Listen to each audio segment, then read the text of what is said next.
What's up, everybody? What's going on? Justin here to do a new countdown video. Top 10 best gimmick matches in wrestling.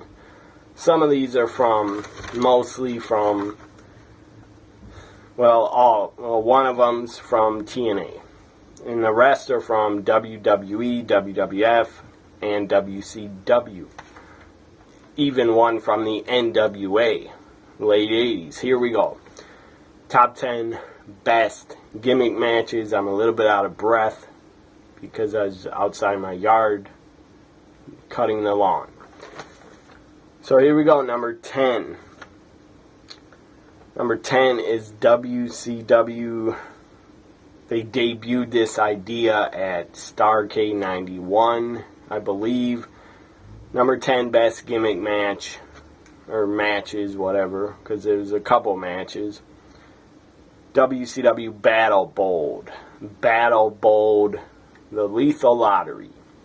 This was where they drew names, they picked wrestlers' names out of envelopes, and they showed it had a camera on a babyface, the babyface locker room, and the heel locker room. And a lot of baby faces, a lot of enemies, a lot of rivals were made to be tag team partners. I thought it was pretty damn cool. I thought it was innovative. I believe Dusty Rhodes came up with the idea. I could be wrong, but I think he still had it creative at the time in late 91. So, WCW Battle Bold, I don't know why I'm calling it WCW, but it was in WCW. Battle Bold, the Lethal Lottery. I thought it was a great idea. Teaming up faces with heels. I thought it was a good idea in tag team matches. And then when they would win their tag team match, they would advance to the Battle Bold Lethal Lottery, or Battle Bold Battle Royal. And then it would go on and on. They did it in 92. At Starrcade 92, where they had a battle royal it was kind of stupid. The prize was a Battle Bold ring, it's supposed to be a Super Bowl ring. That was a stupid idea to give them a ring as a prize. But Great Muta won, I believe, in 92. And I think... trying to think. I think after he won, he got a NWA title shot, and he actually was NWA champion, I believe. And he defeated Barry Windham. So, yeah, 91, Sting won Battle Bold, the Battle Royal. He won it. 92, I think Great Muta won. If I'm wrong, I apologize. 93... they had a Battle Bold pay-per-view. And who won that? I can't remember off the top of my head. But they did Battle Bold in 93. They didn't do it in 94 or 95. They brought it back in 96 and did a Lethal Lottery at Slamboree 96. So I always thought it was a great idea because teaming up baby faces with heels, guys like Sting could be partners with Rick Rude, or I think Sting in 91. Sting was partners with, I think, Cactus Jack, I believe. Or maybe Sting had to be partners with Abdullah the Butcher, one of those guys, I think. So number 9, best gimmick match. In my opinion, the Inferno match. Debuted in 98 at Unforgiven. And it was damn entertaining. Inferno match was awesome, I thought.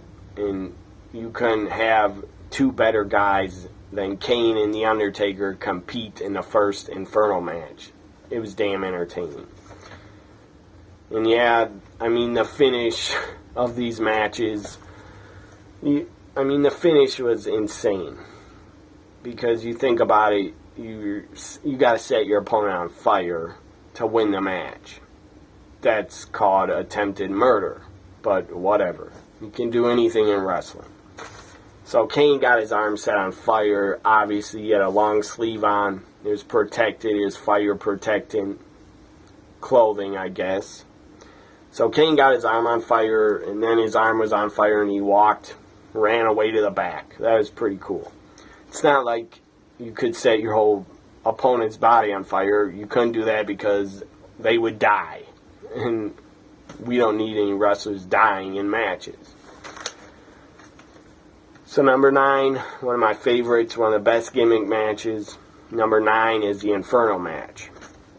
Number 8 debuted in 96 in the WWF at WrestleMania 12, the first ever Iron Man match. Bret Hart, Shawn Michaels. It was 5 stars. It was a classic. Number 7 debuted at before WrestleMania 10, the ladder match. Debuted actually in 92 on a primetime wrestling taping, but I think it was a dark match. I think it was taped for only video, for a video release. It was Shawn Michaels against Bret Hart in the first ever ladder match. It was for the Intercontinental title. Bret Hart was champion. He defended and he retained. I've seen that match on the video release a long time ago, like 94. They released it on video. It was called WWF The Most Unusual Matches. And then later on they released a ladder match DVD, like best of ladder matches, and they had Shawn Michaels Bret first ladder match on that DVD. The first ladder match is not on the network, and it should be. But the ladder match, it did debut in 92, but it became famous at WrestleMania 10, Shawn Michaels, Razor Ramon. It was a classic. Ladder match, still one of my favorite gimmick matches in wrestling. Number 6 would be, debuted in 97. Number 6 would be the Hell in the Cell match. One of my favorite gimmick matches. It still is, but I don't like the Hell in a Cell when it's PG. I don't like this era of PG Hell in a Cell matches. It's ridiculous that they can't be more violent and have guys bleed in them. That's ridiculous. That's pointless. If they want to have a cage match to end their feud, and they're not going to have them bleed, or not have anybody bleed, just have a regular cage match. Don't put them in the Hell in a Cell. So number 6 is Hell in a Cell. I like the Hell in a Cell matches that were more bloody, that had blood in them. The ones that don't are pretty lame. I would say ever since like 2008 or 9, or 2009 or 10, the Hell in a Cell matches have been weak as hell because they've been so PG. And the Hell in a Cell should never be booked as a PG match, ever. I don't care if your product's PG, you're on pay-per-view, you can do anything, make Hell in a Cell less PG, please.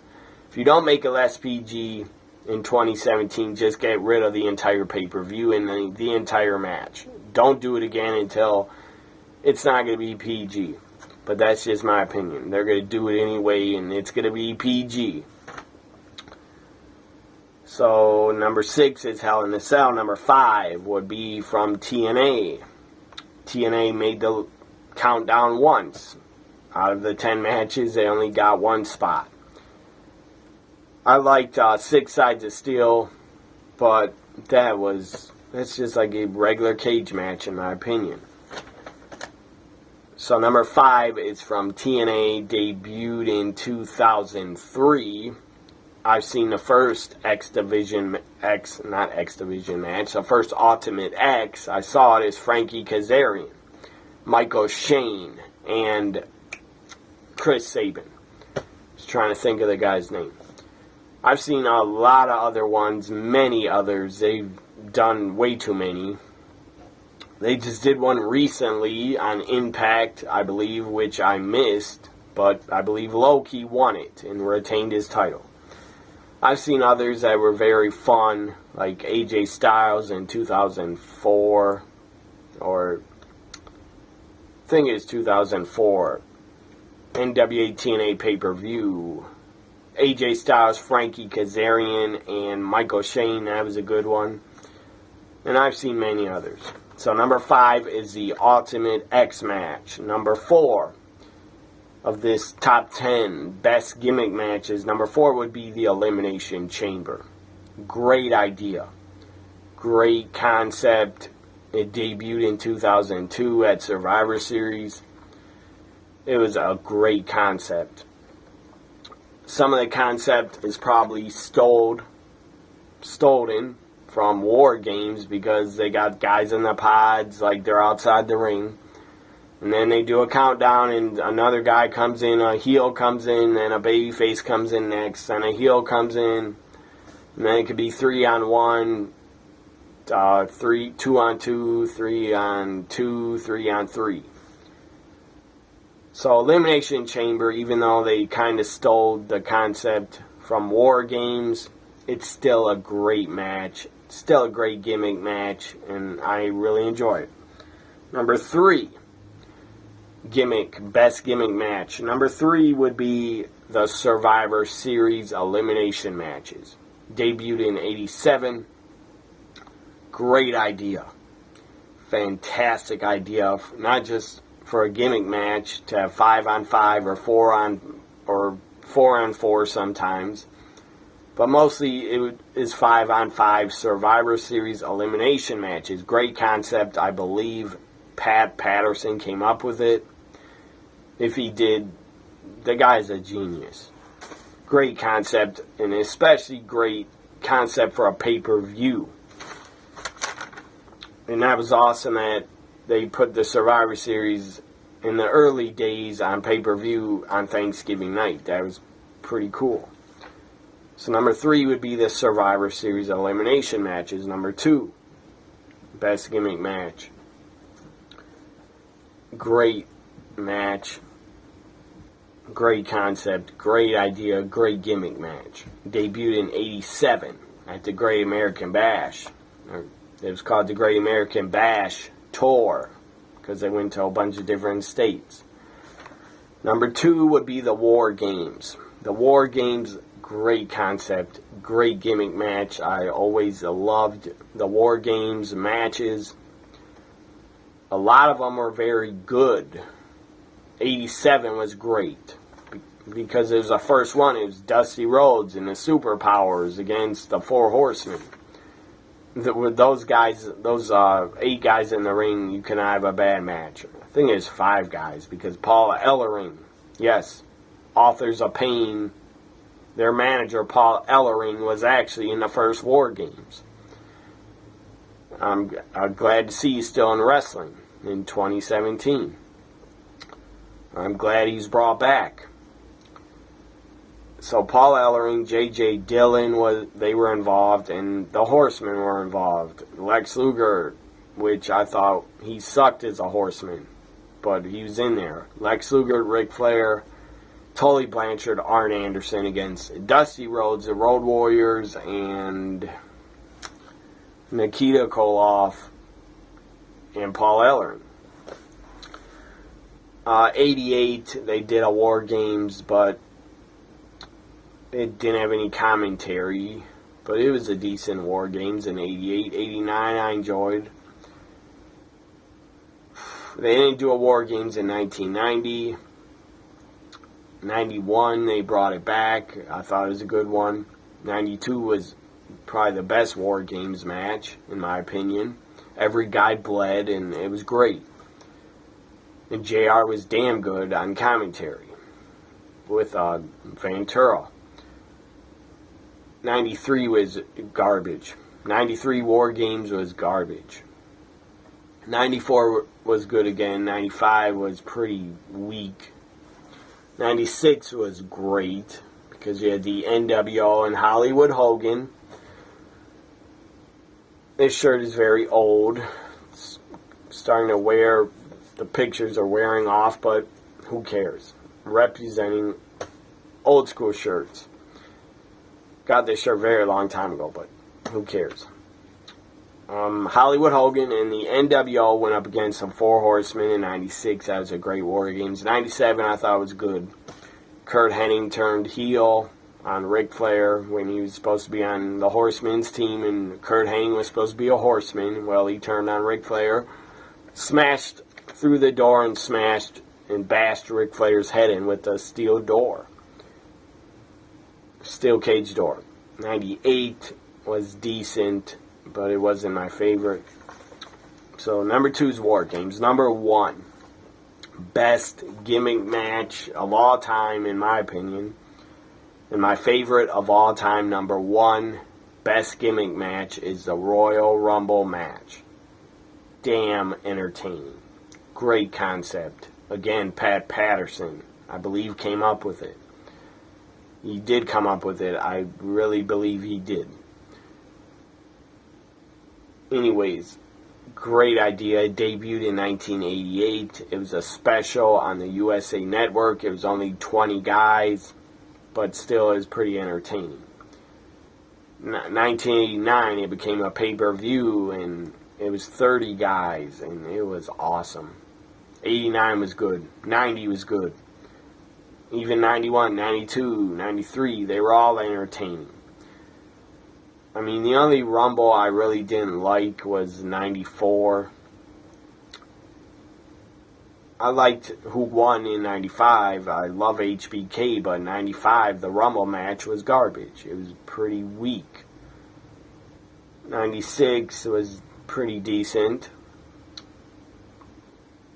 Anyways, I'm not going to talk about every Rumble, but a lot of them, out of all of them I think they've done 30 of them. Out of all of them, I would probably only say like 2 or 3 or 4 have been bad out of all those. So number 1, best gimmick match in my opinion, the Royal Rumble match. Number 2 is War Games. Number 3 is the Survivor Series elimination matches. Number 4 is Elimination Chamber. Number 5 is the Ultimate X. Number 6 is Hell in the Cell. Number 7 is the Ladder Match. Number 8 is the Iron Man match. Number 9 is the Inferno match. Number 10 is Battle Bowl, the Lethal Lottery. Hope you enjoyed this countdown of my top 10 best gimmick matches in wrestling. Hope you enjoyed it. Follow me on Twitter at WWE NXT Guy, and like, comment, share, and subscribe. I'll be back tomorrow with another new countdown video. My top 10 worst gimmick matches. And there's been a lot of bad ones. Could probably make a top 20 or top 15, but I made a top 10 worst gimmick matches that debuts on my channel tomorrow on Thursday. Also tomorrow on Thursday, I will be doing an Impact on Pop review. Look for that. Bye for now. Enjoy your night, everybody. Or day.